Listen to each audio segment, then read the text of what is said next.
तर काल जो मी आउटफिट रेडी केला होता तो आज मी घातलेला आहे. फायनल लुक तुम्हाला दाखवणारच आहे. बट त्याआधी मी विचार करत होती की मी मेकअप करू की नको करू. बट फायनली मी डिसाईड केलं की मी मेकअप करणार, कारण लुक थोडासा अजून चांगला दिसेल आणि क्विकली आणि झटपट असा मेकअप करणार आहे आणि तो तुमच्यासोबतही मी शेअर करणार आहे. तर चला तर मेकअप स्टार्ट करू. तर सगळ्यात आधी मी मॉइश्चरायझर लावणार आहे. मेकअपसाठी मॉइश्चरायझर खूप इम्पॉर्टंट आहे. तर मॉइश्चरायझर माझं लावून झालेलं आहे. तर नेक्स्ट मी आता करेक्टर लावणार आहे डायरेक्ट.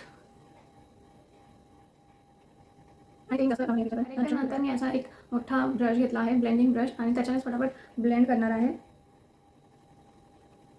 लावल्यानंतर मी हा येलो कलरचा कन्सिलर थोडासा घेऊन जिथे जिथे मी ऑरेंज करेक्टर लावलेला आहे तिथे मी ते अप्लाय करणार आहे.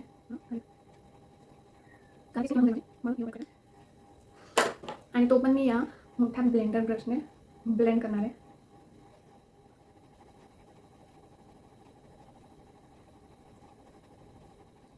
त्यानंतर मी फाउंडेशन अप्लाय करणार आहे. आणि तर फाउंडेशन लावल्यानंतर मी ते आता फटाफट लावणार आहे ब्लश.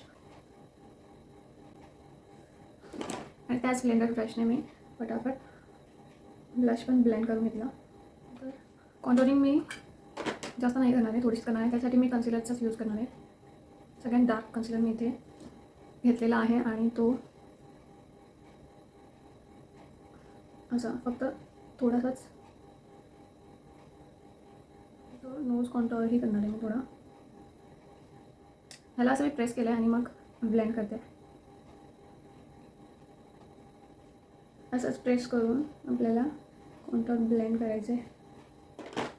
तर सगळे क्रीम प्रोडक्ट्स मी अप्लाय करून घेतलेले आहेत. तर आता ते अप्लाय केल्यानंतर आपल्याला पावडर लावायची डायरेक्ट.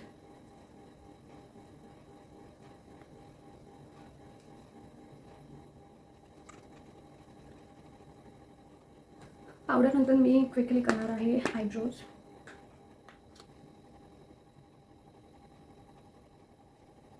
आयब्रोज झाल्यानंतर मी हायलायटर लावून घेते आणि तोही अगदी थोडासाच. तर हायलायटर नंतर मी लावणार आहे लायनर.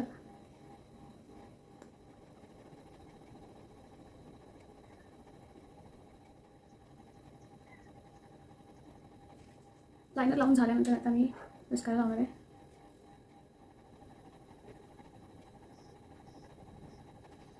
आणि लावणार आहे लिप लायनर. इथे मी ब्राऊन कलरचं लिप लायनर घेतलेलं आहे.